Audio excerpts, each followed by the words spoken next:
Сәлеметсіздер ме, құрметті білімгерлер, менің атым Жантасов Ермек, мен Достық білім беру орталығының география пәні әдіскерімін. Біз сіздермен бүгін УТО нұсқасындағы, ұбт нұсқасындағы бір нұсқаны талдайтын боламыз. Бір нұсқаны талдап шығуға әрине уақытымыз жеткіліксіз, сол үшін бүгін тесттің бірінші жартысын талдап шығамыз. Бір жауапты АБЦД тест тапсырмаларын.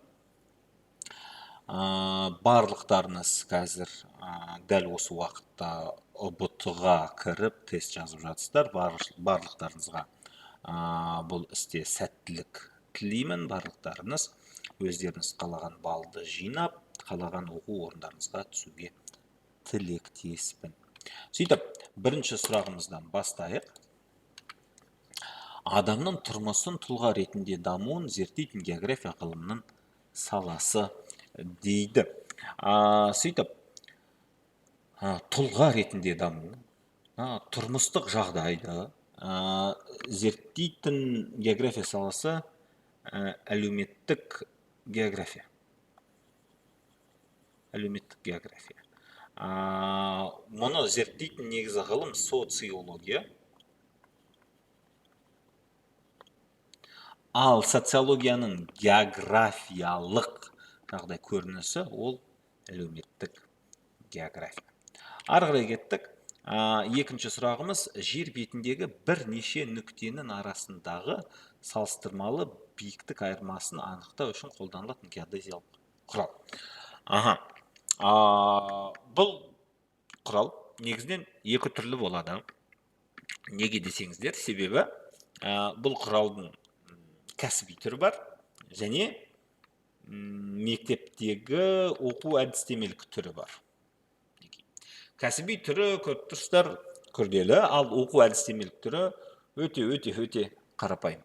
Оқу әдістемелік жағдай құрал осындай екі таяқшадан тұрады, екеуі біріктірілген Т әрбінің формасында. Сөйтіп, мұның аты нивелир деп тұр. Оны қазақшалай атайтын болсақ, деңгейлегіш. Кәсіби құрал осы биіктік айырмашылығын анықтайтын кезде біз арнайы есептерді қолданамыз, ал оқу әдістемелік құралмен, мектептегі құралмен өте қарапайым түрде не істейміз? Екі адам жұмыс істейді. Бір адам мына нивелирмен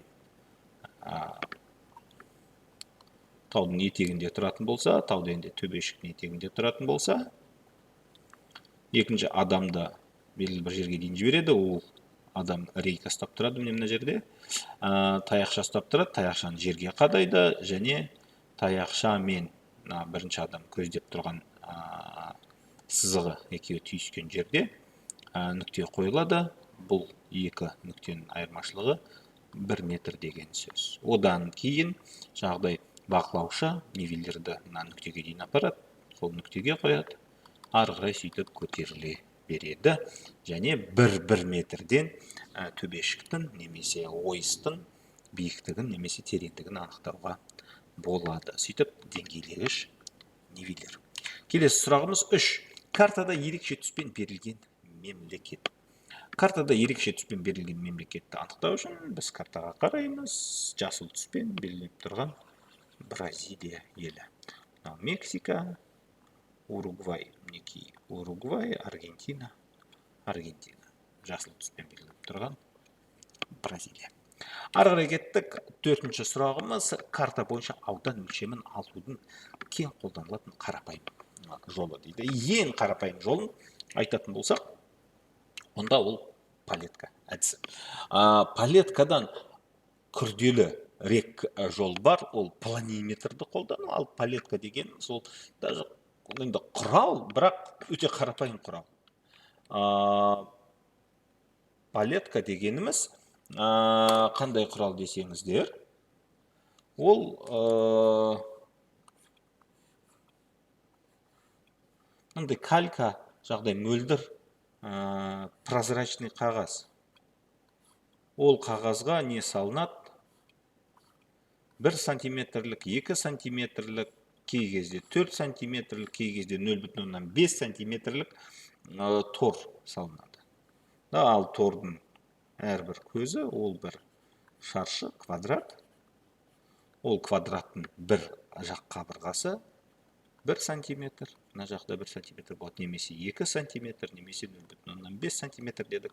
Сөйтіп, картаның бетіндегі объектіге қоямыз, қанша квадратты алып жатқанын көреміз, соны санап ауданды анықтаймыз. Келесі сұрағымыз 5-ші сұрақ. Жылыжай эффектісінің пайда болуына әсер етуші фактор дейді. Жылыжай эффектісінің пайда болуына әсер етуші фактор. Жылыжай эффектісі дегеніміз не? Жылыжай эффектісі дегеніміз қазіргі кездегі климаттың жылынуы.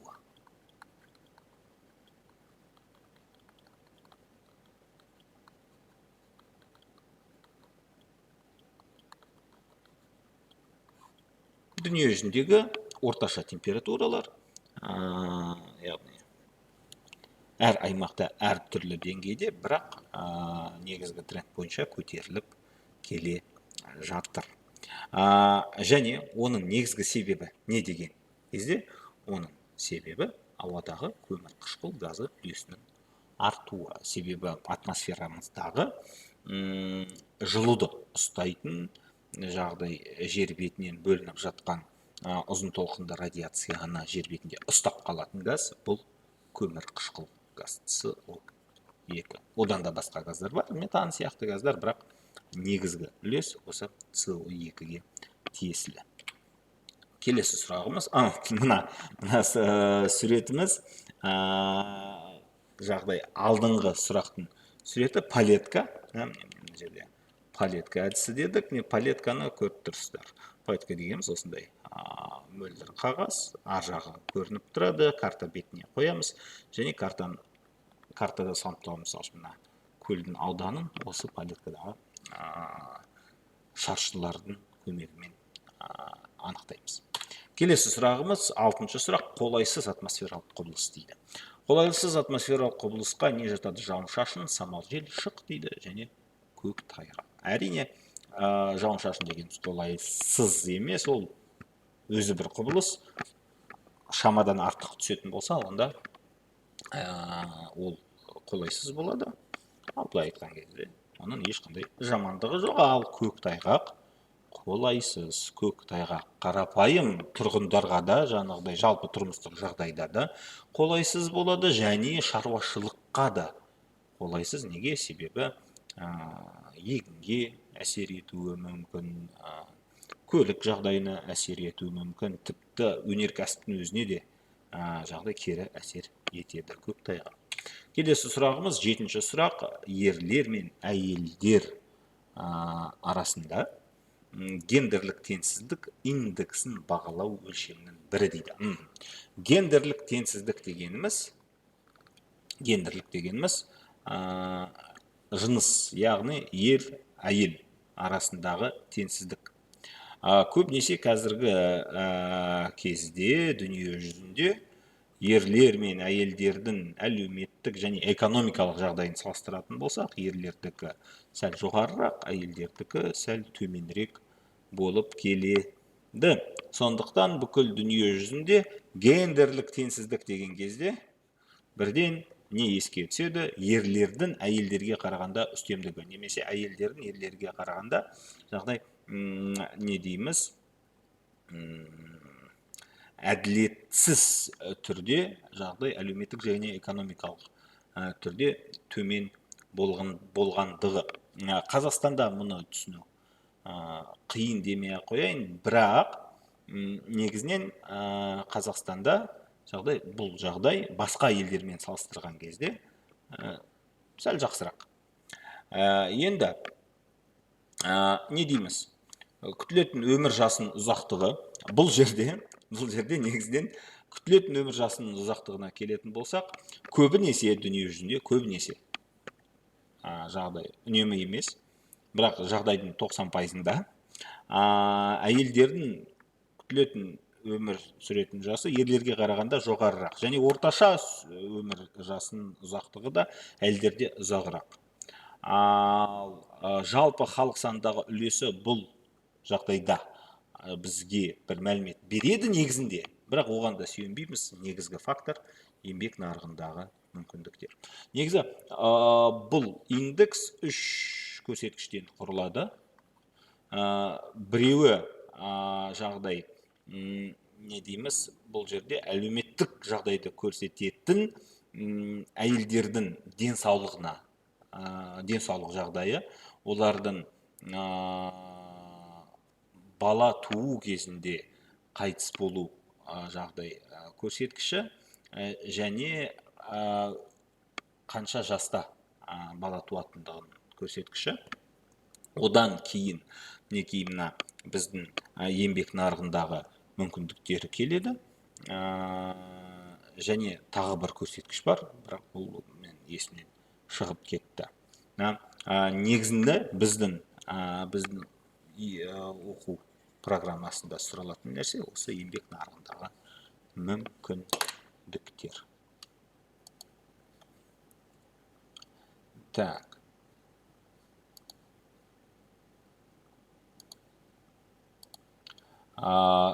Ал гендерлік жағдай не дейміз, теңсіздік индексінің көрсеткіштеріне келетін болсақ, не дейміз, мүмкіндіктерді кеңейту дейді. Үшінші көрсеткіші, ол не дейміз, ол әйелдердің билікке қаншалықты араласуы. Мысалы үшін парламенттегі әйел депутаттардың үлесі. Келесі сұрағымыз 8-ші пункт. Павлодар облысында орналасқан ұлттық саябақ. Павлодар облысында орналасқан ұлттық саябақ қайсысы деген кезде, сөйтіп Алтын Емел дейді. Жетісу облысында орналасқан.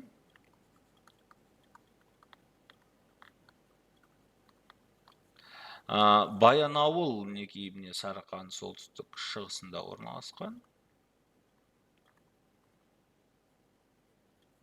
Қарқаралы Қарағанды облысында орналасқан.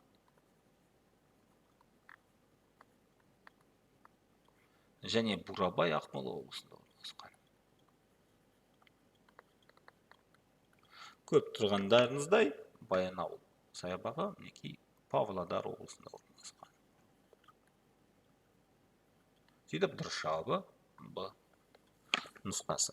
Баянауыл саябағы Қазақстандағы алғашқы ұлттық саябақ, ол 1985 жылы құрылған.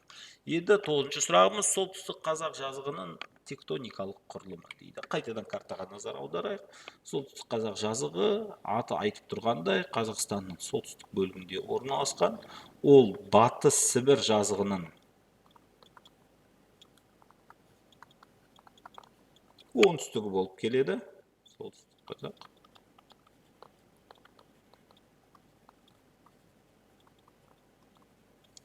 Сөйтіп, ол тектоникалық құрылымына қарағанда не деген кезде, жазық болғаннан кейін қатпарлы аймақ болмайды. Жас платформа, ежелгі платформа немесе қалқан ба деген кезде Қазақстанда екі жас платформа бар. Бұл солтүстік қазақ немесе Батыс Сібір платформасы мен Тұран платформасы.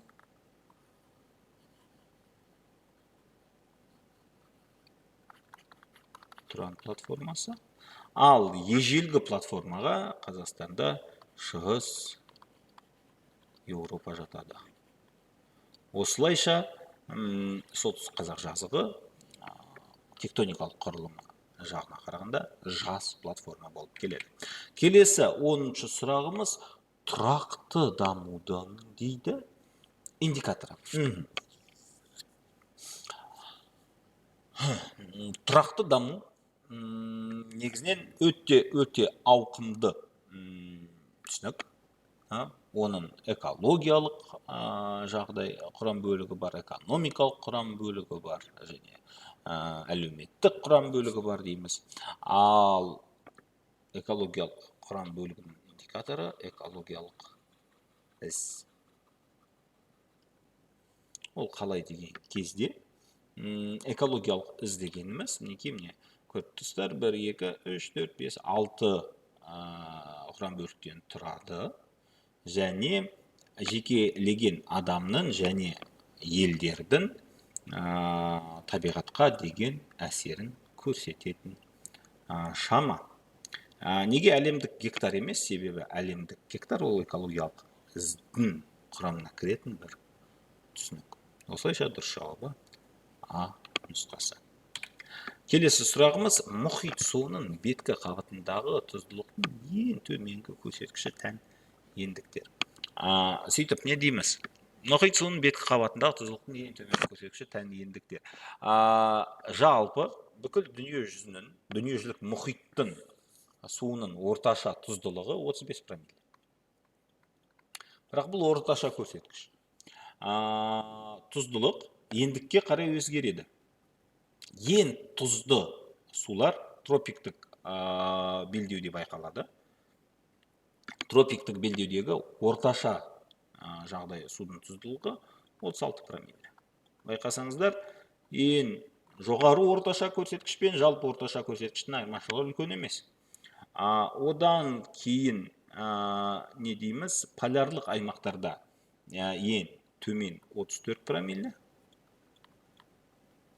Дей жаздадым сіздерге 33 промилле. Ал экваторлық аймақтарда 34 промилле. Осылайша ең жоғары тұздылық емес, ең төменгі тұздылық полярлық аймақтарда дейміз. Келесі сұрағымыз 12. Қазақстан аумағындағы ең биік тау жүйесі қайсысы деген кезде? Мінекей, Қазақстан таулары еліміздің оңтүстік шығысында орналасқан. Сөйтіп, бұл таулардың арасында ең биігі Тянь-Шаньдағы Хан Тәңірі шыңы.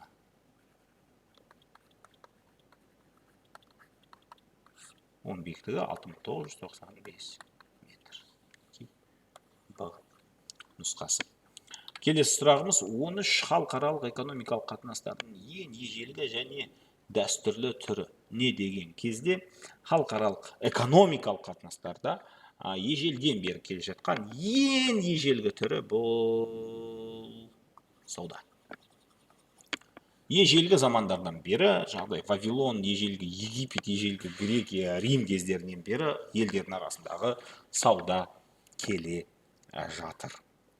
Келесі сұрағымыз 14. Мұнай экспорттаушы елдер ұйымы ОПЕК. Құрамына кіретін Латын Америкасының мемлекеті дейді. Мінекей картаға назар аударатын болсаңыздар, бұл ОПЕК мүшелері.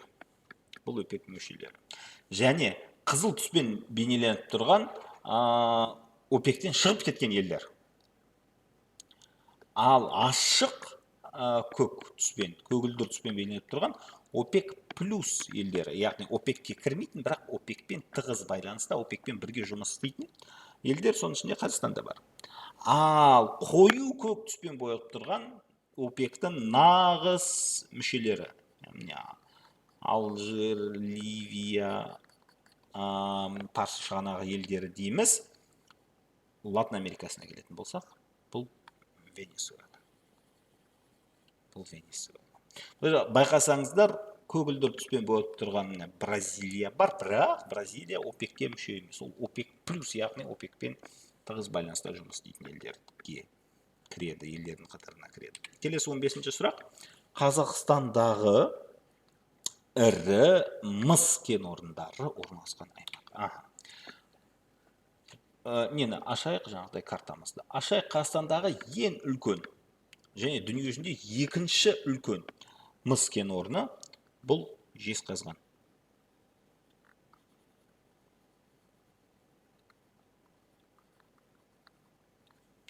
Жезқазған Ұлытау облысында орналасқан. Одан кейін ірі кен орындарға жататын Қоңырат пен Саяқ. Олар Қарағанды облысында орналасқан.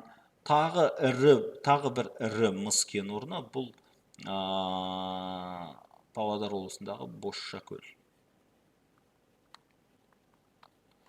Шығыс Қазақстан облысында ірі мыс кен орындары бар, бірақ негізгілер осылар. Осылайша дұрыс жауабы орталық Қазақстан. Жезқазған, Қоңырат, Саяқ барлығы орналасқан аймақ осы орталық Қазақстан.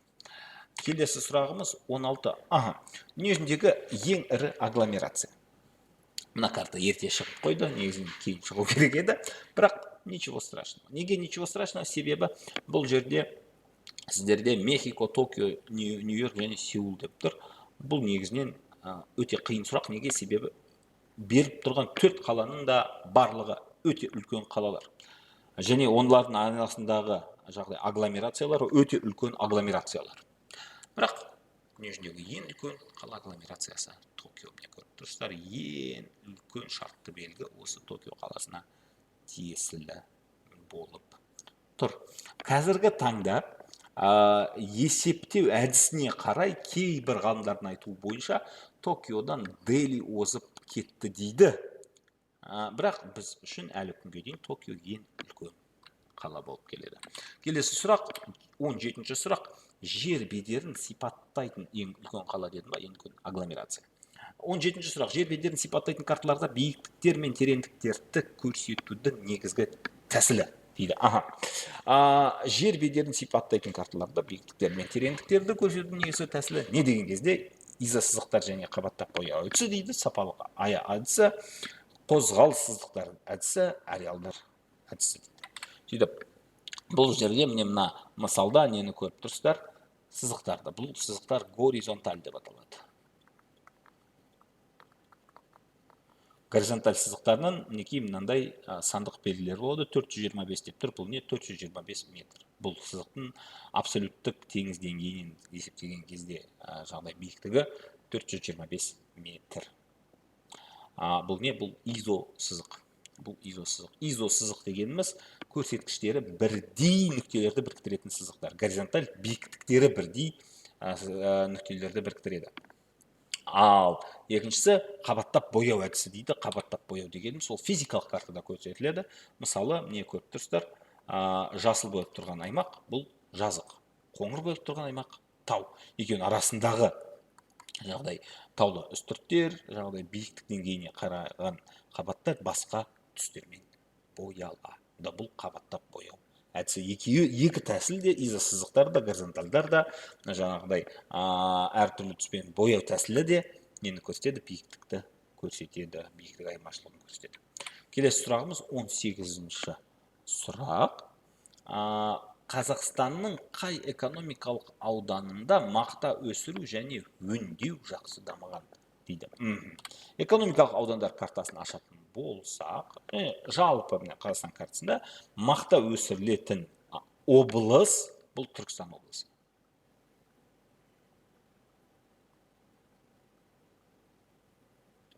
Қазақстан мақтасын 90%-нан артық бөлігі, 100%-ға жақын бөлігі Түркістан облысында өсіріледі. Және ол Түркістан облысы әрине оңтүстік Қазақстанға жатады. Сөйтіп дұрыс жауабы нұсқасы. Келесі сұрағымыз 19. Атмосфераның жер бетіне ең жақын орналасқан барлық ауа райы құбылыстары өтетін қабат. Сөйтіп, жер бетіне жақын орналасқан қабат бұл сұрақтың бір бөлігі. Екінші бөлігі барлық ауа райы құбылыстары өтетін қабаттар. Бұл екінші бөлігі. Негізі екеуін екі бөлек, екі сұрақ беруге болатын еді. Бізге бір сұрақ болып келіп тұр. Сөйтіп қарасаңыздар, мына атмосфера қабаттарына қарасаңыздар, қабаттардың қалыңдығына қарамаңыздар, ретіне қараңыздар. Сөйтіп жер бетіне ең жақын қабат тропосфера. Бүкіл ауа райы құбылыстары, бұлттың үйірілуі, желдің соғуы, не дейміз, ауа райының ауысуы бұл тропосфераға тән құбылыстар. Дұрыс жауабы С нұсқасы. Келесі сұрағымыз 20. Еуропалық одақ құрамына кірмейтін, бірақ Еуропаның жоғары дамыған мемлекеті. Еуропалық одақтың құрамына кірмейді, бірақ жоғары дамыған елдердің қатарына жатады. Қарасаңыздар, Норвегия, Швеция, Финляндия өте қиын сұрақ. Егер Еуропалық одақтың 28 мүшесін жатқа білмесеңіздер, бұл сұраққа жауап берген қиын. Сөйтіп, картаға қарасаңыздар, Еуропалық одақ мүшелерінің картасы. Еуропалық одақ мүшелері жасыл түспен боялып тұр. Бұл жерде біз қай елдерді көптіміз? Жоғары дамыған елдерді айтатын болсақ. Мысалы, жоғары дамыған демейміз. Бұрынғы социалистік блок елдерінің мүшелері, бұрынғы Югославия елдері. Бұлардың экономикалары өтпелі.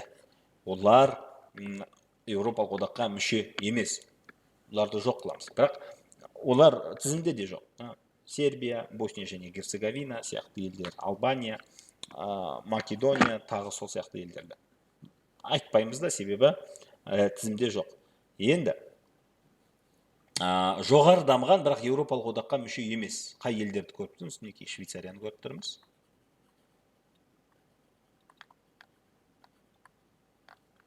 Ұлыбританияны көріп тұрмыз.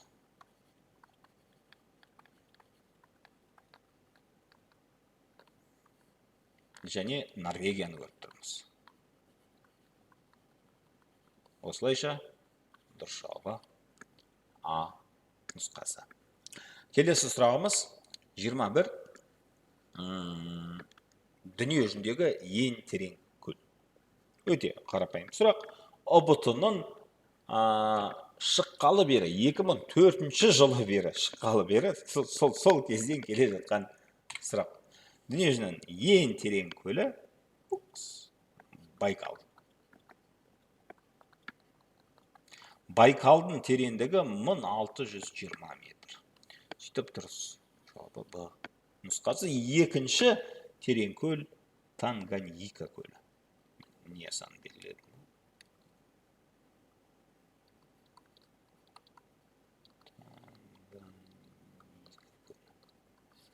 Екінші терең көлі. Сөйтіп, келесі сұрағымыз 22. Қазақстанның қай облысында хром кен орындары шоғырланған? Қайттың қасын картасын ашамыз. Хром кен орындары. Қайда көптеген кезде хром кен орындарының маңыздылары бұлар не дейміз? Мына жақта жатқан Мұғалжар тауларында орналасқан Кемпірсай және Дөң кен орындары.